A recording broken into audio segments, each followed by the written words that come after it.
वचन, सत्य वचन, अमर वचन, जीवित वचन, दिव्य वचन, सत्य वचन, अमर वचन, जीवित वचन।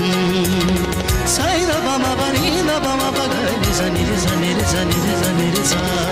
दिव्य वचन, सत्य वचन, अमर वचन, जीवित वचन, दिव्य वचन,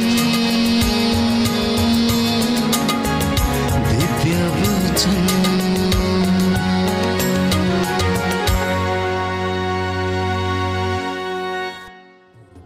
हालेलुया, हालेलुया। हे प्रभु हम पर दया कर, हे प्रभु हम पर दया कर, हे क्रिस्त हम पर दया कर, हे क्रिस्त हम पर दया कर, हे क्रिस्त हमारी विनती सुन, हे क्रिस्त हमारी विनती सुन। हे पिता ईश्वर हम पर दया कर, पुत्र ईश्वर दुनिया के मुक्तिदाता हम पर दया कर, पवित्र आत्मा ईश्वर हम पर दया कर, पवित्र त्रित्व एक ही ईश्वर हम पर दया कर। सब प्रकार की विपत्तियों के लिए हे प्रभु तेरी स्तुति हो, हे प्रभु तेरी स्तुति हो, सारी कमजोरियों के लिए हे प्रभु तेरी स्तुति हो, सारे कष्टों के लिए हे प्रभु तेरी स्तुति हो, असंख्य दुखों के लिए हे प्रभु तेरी स्तुति हो, सारे रोगों के लिए हे प्रभु तेरी स्तुति हो, सभी असफलताओं के लिए हे प्रभु तेरी स्तुति हो, सभी अपमानों के लिए हे प्रभु तेरी स्तुति हो, सभी आर्थिक नुकसानों के लिए हे प्रभु तेरी स्तुति हो, परिवार के सदस्यों की कमजोरियों के लिए हे प्रभु तेरी स्तुति हो, बुराई को भलाई में परिवर्तित करने के लिए हे प्रभु तेरी स्तुति हो, मृत्यु से पुनरुत्थान की ओर लेकर जाने के लिए हे प्रभु तेरी स्तुति हो, पवित्र वचन द्वारा हमसे बातें करने के लिए हे प्रभु तेरी स्तुति हो, पवित्र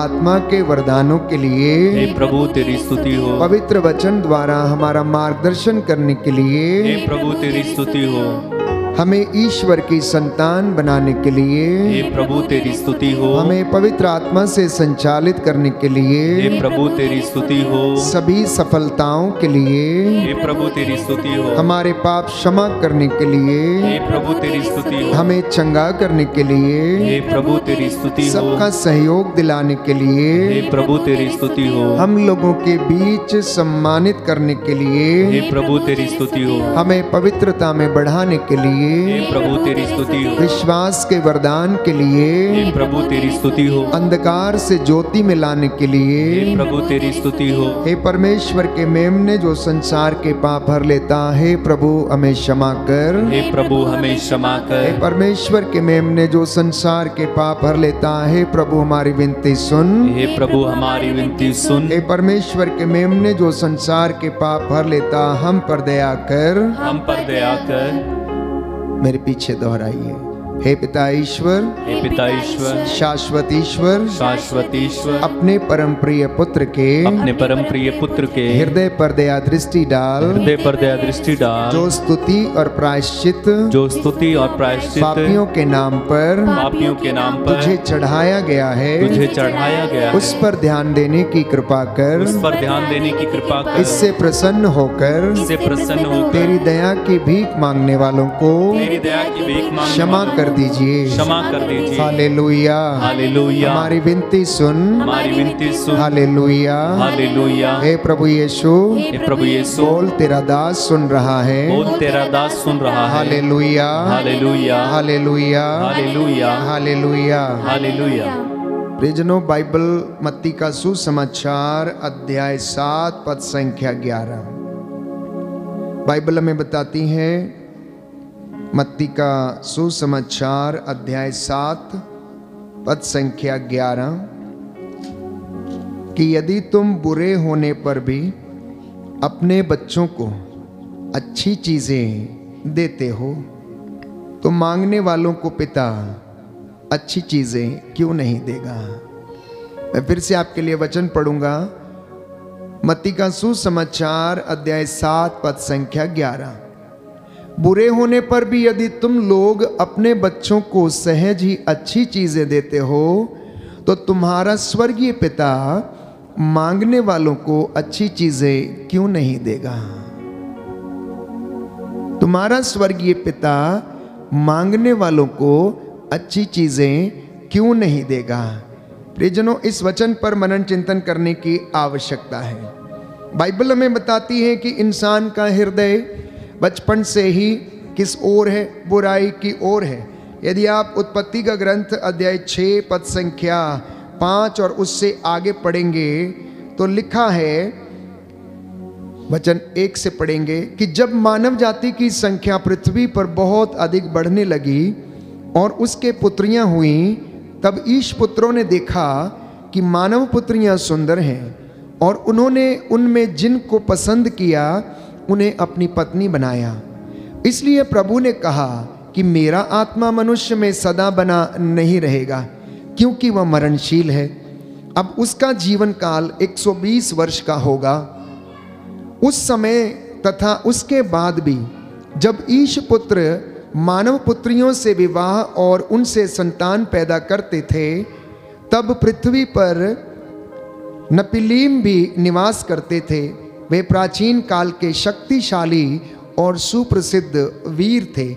पद संख्या 5 में लिखा है कि प्रभु ने देखा कि पृथ्वी पर मनुष्यों की दुष्टता बहुत बढ़ गई है और उनके मन में निरंतर बुरे विचार और बुरी प्रवृत्तियां उत्पन्न होती हैं। तो प्रभु को इस बात का बहुत खेद हुआ कि उसने पृथ्वी पर मनुष्य को बनाया था और इसलिए वो बहुत दुखी था। इसलिए परमेश्वर बहुत दुखी था। परमेश्वर ने देखा कि मनुष्य की बुरी प्रवृत्ति किस तरह से बढ़ती जा रही है और उसका मन किस तरह से कुंठित हो गया है और बुरे विचारों से भर गया है। इसीलिए प्रभु यीशु, प्यारे भाइयों और बहनों, वचन में हमें बताता है कि बुरे होने पर, कहने का मतलब है कि सब लोग बुरे हैं, हम लोग बुरे हैं। और प्रभु हमें बताना चाहता है, अगर आप पद संख्या 12 में पढ़ेंगे, उत्पत्ति ग्रंथ अध्याय 6 पद संख्या 12, तो ईश्वर ने देखा कि संसार भ्रष्टाचारी हो गया है। ईश्वर ने देखा कि संसार भ्रष्टाचारी हो गया। कब की बात है? आदम की संतति के बाद जब नूह के समय जल प्रलय आया तो भ्रष्टाचार उसी समय से कायम था, क्योंकि बाइबल इसके विषय में स्पष्ट करती है कि ईश्वर ने देखा कि संसार भ्रष्टाचारी हो गया है, क्योंकि सब शरीरधारी कुमार्ग पर चलने लगे थे। ईश्वर ने नूह से कहा कि मैंने सब शरीरधारियों का विनाश करने का संकल्प किया, क्योंकि उनके द्वारा संसार हिंसा से भर गया है, और देखो मैं पृथ्वी के साथ उनका विनाश करूंगा। तो ये भ्रष्टाचार, ये बुराइयां, बुरी प्रवृत्ति, प्यारे भाइयों और बहनों, बचपन से ही इंसान के अंदर थी। हम बार बार पढ़ते हैं, बाइबल हमें बताती है कि आदम वाटिका से ही आदम और हवा के अंदर ये बुराई व्याप्त हो गई। जब उन्होंने अपने पाप को, अपनी गलती को स्वीकार नहीं किया, तो ये बुराई उनके अंदर आ गई। उपदेशक ग्रंथ इस बात को और अधिक स्पष्ट करता है। यदि आप वचन पढ़ेंगे, उपदेशक ग्रंथ अध्याय 7 पद संख्या 29, बुक ऑफ एक्लेसियास्टिस चैप्टर 7 वर्स 29, अंत में मैं इस निष्कर्ष पर पहुंचा हूं कि ईश्वर ने मानव जीवन को सरल बनाया, किंतु मनुष्य ने उसे तर्क वितर्क से जटिल कर दिया। Hallelujah, hallelujah, hallelujah, hallelujah. हे प्रभु यीशु, हे प्रभु यीशु, मुझे बुराई में और प्रलोभन में मत पड़ने दीजिए। Hallelujah, hallelujah. हे प्रभु यीशु, हे प्रभु यीशु, मेरे सोच विचार को पवित्र कीजिए। मैं आपकी आराधना करता हूँ, आपकी महिमा गाता हूँ। Hallelujah, hallelujah, hallelujah, hallelujah. तो बाइबल क्या कहती, उपदेशक ग्रंथ क्या कहता है? कहता है कि ईश्वर ने मनुष्य को बहुत सरल बनाया था, बहुत ज्यादा सरल था, लेकिन अब वो इतना ज्यादा कुंठित हो गया है, प्यारे भाइयों और बहनों, कि उसने अपने आप को तर्क वितर्क से क्या कर दिया है? जटिल कर दिया है। इसलिए इंसान को समझना मुश्किल है। इसलिए इंसान को समझना मुश्किल है, क्योंकि उसने अपने आप को तर्क वितर्क के कारण जटिल कर दिया। इसलिए प्रभु यीशु ने कहा, मत्ती के सुसमाचार अध्याय 7 पद संख्या 22 और 23 में हम पढ़ते हैं कि बुरे और भले विचार दोनों ही कहां से निकलते हैं? मनुष्य के हृदय से निकलते हैं। बुरे और भले दोनों विचार मनुष्य के हृदय से निकलते हैं। मत्ती का सुसमाचार अध्याय 27 पद संख्या 22 और 23। उस दिन बहुत से लोग मुझसे कहेंगे, प्रभु क्या हमें आपका नाम लेकर भविष्यवाणी नहीं की? आपका नाम लेकर अवधूतों को नहीं निकाला? आपका नाम लेकर बहुत से चमत्कार नहीं किए? तब मैं उन्हें साफ साफ बता दूंगा कि मैंने तुम लोगों को कभी नहीं जाना।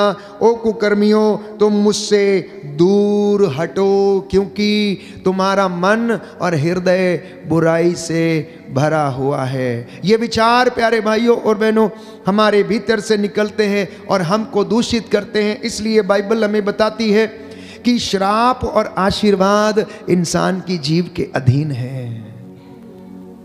आशीर्वाद और श्राप जीव के अधीन है। इसलिए यदि कोई व्यक्ति श्राप चुनता है या बुराई चुनता है तो वो बुराई लुनेगा, यदि कोई भलाई चुनता है तो वो भलाई लुनेगा, क्योंकि परमेश्वर ने इंसान को इस आजादी के साथ इस दुनिया में लाया और उसे संपूर्ण अधिकार दिया प्यारे भाइयों और बहनों कि वह अपनी इच्छा के अनुसार सभी कार्यों को करे और ईश्वर की कृपा में वो बढ़ता जाए और उसकी आशीष उसके जीवन में आ जाए। लेकिन स्तोत्रकार कहता है कि इस दुनिया में तो कोई भी विश्वसनीय नहीं है। अगर आप भजन संहिता 116 पद संख्या 11 पढ़ेंगे, साम नंबर 116 वर्स 11, तो वहां पर लिखा है कि इस दुनिया में कोई भी व्यक्ति विश्वसनीय नहीं, उस पर विश्वास नहीं किया जा सकता। इंसान बुराई से भरा हुआ एक मिट्टी का पुतला है। हालांकि वो अच्छे काम करता है, पुण्य के काम भी करता है, भलाई के काम भी करता है, सेवा के काम भी करता है, लेकिन इसके साथ साथ उसके अंदर बुराई भी भरी हुई है। इंसान अपने जीवन में तरक्की करने में असफल रहता है क्योंकि उसके जीवन में स्थिरता नहीं है, उसके जीवन में स्टेबिलिटी नहीं रहती है। इसीलिए कभी पाप कर लेता तो कभी पुण्य, कभी भलाई कर लेता तो कभी अच्छाई कर लेता है, तो कभी प्यारे भाइयों और बहनों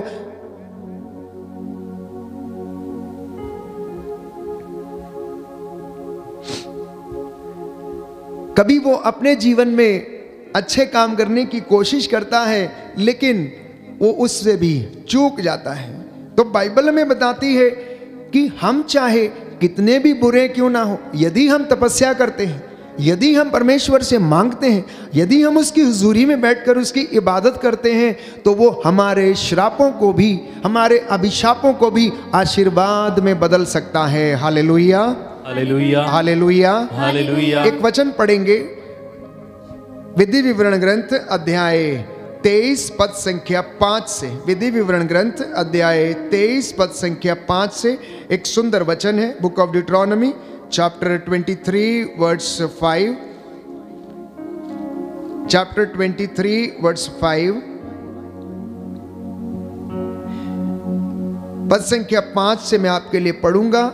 यह इसलिए कि उन्होंने मिस्र से तुम्हारे निकलते समय तुम्हें खाने पीने के लिए कुछ नहीं दिया था, और इसलिए भी कि उन्होंने मेसोपोटामिया से पतोर निवासी बओर के पुत्र बिलाम को पैसा देकर तुम्हें अभिशाप देने के लिए बुलाया था।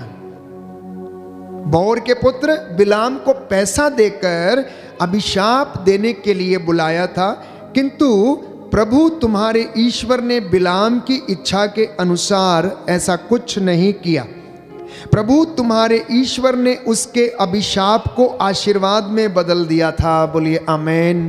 आमीन। Hallelujah, hallelujah, hallelujah, hallelujah, hallelujah. Hallelujah. हे प्रभु यीशु, हे प्रभु यीशु, मैं विश्वास करता हूँ मैं विश्वास कि करता हूँ आपके वचनों में कि आपके वचनों में श्रापों को तोड़ने का श्रापों को तोड़ने का सामर्थ्य है, सामर्थ्य है, अभिशाप को अभिशाप को आशीर्वाद में बदलने का आशीर्वाद में बदलने सामर्थ्य का है। सामर्थ्य है। Hallelujah, hallelujah, hallelujah, hallelujah, hallelujah. Hallelujah. इसलिए प्रियजनों, बाइबल हमें बताती, यीशु ने कहा योहन के सुसमाचार अध्याय 16 पद संख्या 20 में कि जब तुम निराश हो, जब तुम कष्ट में हो तो चिंता मत करना, वो पवित्र आत्मा तुम पर आ जाएगा और तुम्हारा शोक आनंद में बदल जाएगा। बोलिए आमीन, आमीन, हालेलुया, हालेलुया, हालेलुया। हालेलुया। अध्याय 16 पद संख्या 20 में हम पढ़ते हैं कि बाइबल हमें बताती, मैं तुम लोगों से यह कहता हूं, तुम रोगे और विलाप करोगे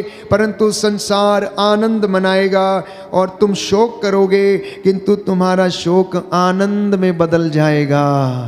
यह विश्वासियों के लिए, मसीहों के लिए एक वचन है जो हमें हौसला देता है, जो हमें परमेश्वर के वचन में आगे बढ़ने की कृपा प्रदान करता है। कहता है कि उस दिन तुम मुझसे नहीं पूछोगे, ना तो कोई प्रश्न करोगे। मैं तुम लोगों से यह कहता हूं, तुम पिता से जो कुछ मांगोगे वह तुम्हें मेरे नाम पर वही प्रदान करेगा। आज आप में से बहुत सारे लोग इस आराधना में भाग ले रहे हैं, वचन सुन रहे हैं, असंख्य निवेदनों को रखे हुए हैं। चैट में ना जाने कितने लोग इस वक्त अपना अपना निवेदन भेज रहे हैं। प्रभु मुझे चंगाई मिल जाए, मेरा लाइलाज बीमारी से मुझे छुटकारा मिल जाए, प्रभु लकवे से, अनेक प्रकार की बीमारियों से मुझे छुटकारा मिल जाए। प्रियजनों, जैसा भाई ने कहा आज की आराधना के शुरुआत में कि हमें शारीरिक चंगाई से ज़्यादा आध्यात्मिक चंगाई की आवश्यकता है। हमें शारीरिक चंगाई से ज़्यादा आध्यात्मिक चंगाई की आवश्यकता है, क्योंकि बाइबल हमें बताती है, मत्ती के सुसमाचार अध्याय 6 पद संख्या 33 और उससे आगे हम पढ़ते हैं कि तुम सबसे पहले ईश्वर और उसके राज्य और उसकी धार्मिकता की खोज में लगे रहो, बाकी की चीजें तुम्हें यूं ही मिल जाएंगी। कई लोग कहते हैं, सोचते हैं कि प्रार्थना क्यों करना है, थोड़ी सी कर लो, ज्यादा समय बिताने की क्या जरूरत है। हम प्रार्थना तो करते हैं, सुबह खड़े होते हैं, शाम को आते हैं, धन्यवाद करते हैं। प्यारे भाइयों और बहनों, जो व्यक्ति जितना प्रभु के सानिध्य में रहता है वो उतना ही प्रबल बनता है, उतना ही सामर्थ्य उसके अंदर आता है, उतना ही वो चार्ज हो जाता है और सामर्थ्य से भर जाता है। प्रार्थना परमेश्वर का मन बदल सकती है, और ऐसा बाइबल में अनेक घटनाएं हम देखते हैं कि जहां पर परमेश्वर का मन बदल गया। नीनवे के शहर के लोगों के विषय में जब उनका विनाश करने का विचार किया था तो उन्होंने प्रार्थना किया, उपवास किया, और बाइबल कहती है कि ईश्वर ने नीनवे शहर का विनाश करने का विचार छोड़ दिया। नबी योनस का ग्रंथ अध्याय 3 में हम पढ़ते हैं। हिजकिया ने प्रार्थना किया, रो रो के आंसू बहा बहा कर उसने मांगा कि प्रभु मैं अभी मरना नहीं चाहता हूं, मेरे शरीर से ये फोड़ा है, जो बीमारी है इसे आप दूर कर दे, मेरी जवानी को याद कर, मैं किस तरह से तेरी सेवा करता था, सब कुछ याद दिलाया प्रभु को। और प्रभु ने कहा, यशायाह से कहा, जाओ इससे कह दो 15 साल तक और जिएगा, अभी नहीं मरेगा वो। परमेश्वर ने अपना मन बदल दिया। हालांकि परमेश्वर ने यशायाह से ये कहा था कि आज से इतने दिन के बाद ये मर जाएगा, जाओ उससे बोलो उसकी जिंदगी समाप्त होने वाली है, लेकिन ऐसा नहीं हुआ। हमारी प्रार्थना ना केवल परमेश्वर का मन बदलने का सामर्थ्य रखती है, परंतु आपको भी बदलने का सामर्थ्य है उसमें। और आप बदलेंगे, परिस्थितियां बदलेंगी, आप बदल जाएंगे तो आपका घर बदल जाएगा, आप बदल जाएंगे तो आपके घर में आपके बच्चे भी बदल जाएंगे। आप क्षमा करने वाले बन सकते हैं, आप एक दूसरे को प्रेम करने वाले बन जाएंगे, आपके बंधन टूटेंगे। प्यारे भाई प्यारी बहन, जरा करके देखिए, तपस्या करके देखिए, प्रभु के साथ रहकर देखिए, इन वचनों पर चल के देखिए, क्योंकि प्रभु कहता है तेरा शोक आनंद में बदल जाएगा, तेरा शोक आनंद में बदल जाएगा। और बाइबल कहती है स्तोत्र संख्या 112 पद संख्या 6 में कि तुम्हारा अंधकार ज्योति में बदल जाएगा। जो अंधकार में है वो प्रकाश में रहेंगे, तुम्हारे जीवन में उजाला होगा, महती ज्योति तुम्हारे जीवन में चमकेगी। ये परमेश्वर की भलाई है। ये परमेश्वर का प्रेम है जो वो मेरे और आपके जीवन में देना चाहता है। ये परमेश्वर की चंगाई है, ये उसका गुण है कि वो हमें देना चाहता है, वो हमसे प्रेम करता है और इसी के द्वारा वो प्रियजनों हमें सुरक्षित रखता है। बोलिए आमीन, हालेलुया, हालेलुया, हालेलुया, हालेलुया। हे प्रभु यीशु, हे प्रभु मैं यीशु, आपके प्रेम के लिए मैं आपके प्रेम के लिए धन्यवाद देता हूँ। धन्यवाद देता हूँ। आप में से बहुत सारे लोग शायद निराश होंगे, प्रभु से ना जाने कितने सवाल करते होंगे कि आखिर मेरी जिंदगी में ऐसा क्यों होता, मेरा बच्चा क्यों बीमार है, क्यों वो ठीक नहीं होता, क्यों इसके जीवन में ये कष्ट आया, क्यों ये बीमारी आई है। यही सवाल यीशु से भी पूछा गया था। जब उन्होंने एक व्यक्ति को जो अंधा था देखा तो फरीसियों ने आकर पूछा कि गुरुवर ये बताइए कि इसके माता पिता ने पाप किया या इसने पाप किया है, क्यों ये बीमारी इसके जीवन में है, क्यों इसके जीवन में अंधापन है। तो प्रभु ने कहा ये बीमारी इसके जीवन में इसलिए आई है ताकि ईश्वर की महिमा हो सके। तो कष्ट और परेशानी हमारी जिंदगी में हमें याद दिलाने के लिए आते हैं कि कोई व्यक्ति जो सर्वशक्तिमान है, सर्वव्यापी है, सब जगह विद्यमान है, जिसने इस दुनिया को बनाया, जो उसने मुझे बनाया, आपको बनाया, हमें चलाता है, देखभाल करता है, जिसकी मर्जी के मुताबिक सब कुछ होता है, जिसकी मर्जी के मुताबिक ऋतुएं परिवर्तित होती हैं, सूरज चांद उसका कहना मानते हैं, वो प्यारे भाइयों और बहनों विद्यमान है। बाइबल कहती है आकाश उसका सिंहासन है, पृथ्वी उसका पावदान है। आकाश उसका सिंहासन और पृथ्वी उसका पावदान है। कहता है तुम मेरे लिए कौन सा घर बनाओगे, मेरे निवास का घर कहाँ होगा?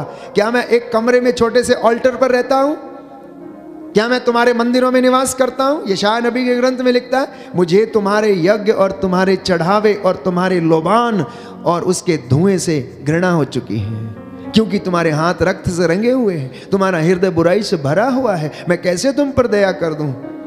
तुम्हारे सिक्के भी खोटे, तुम्हारे तराजू भी खोटे हैं, अन्याय से भरे हुए हो। परमेश्वर ये चाहता है कि हम प्रायश्चित करें, हम प्रायश्चित करें अपने कामों के लिए, अपनी बुरी आदतों के लिए क्षमा की याचना करें और उसके साथ बढ़ते जाएं।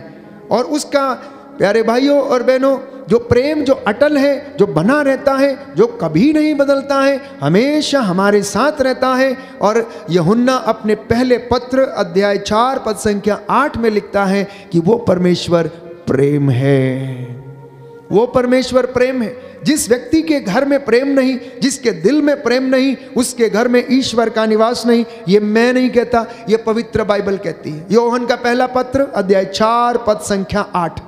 इसलिए ये बाइबल आपको सावधान करती है जो प्यार करने में असमर्थ है, अपनी पत्नी को, अपने पति को, अपने बच्चों को, अपने रिश्तेदारों को, क्योंकि प्यारे भाइयों और बहनों प्रभु प्रेम है, ईश्वर प्रेम है। जो प्रेम करते हैं, जिन घरों में प्रेम है, उनमें ईश्वर का तत्व मौजूद है। और यही कारण था, यही प्रेम था जिसके बदौलत परमेश्वर ने अपने बेटे को क्रूस के ऊपर कुर्बान कर दिया। और आप पूछेंगे कि तूने हमें कैसे प्रेम किया, तूने हमें कितना प्रेम किया? उसने बाहें फैला के हमें बताया कि उसने हमें कितना प्रेम किया है।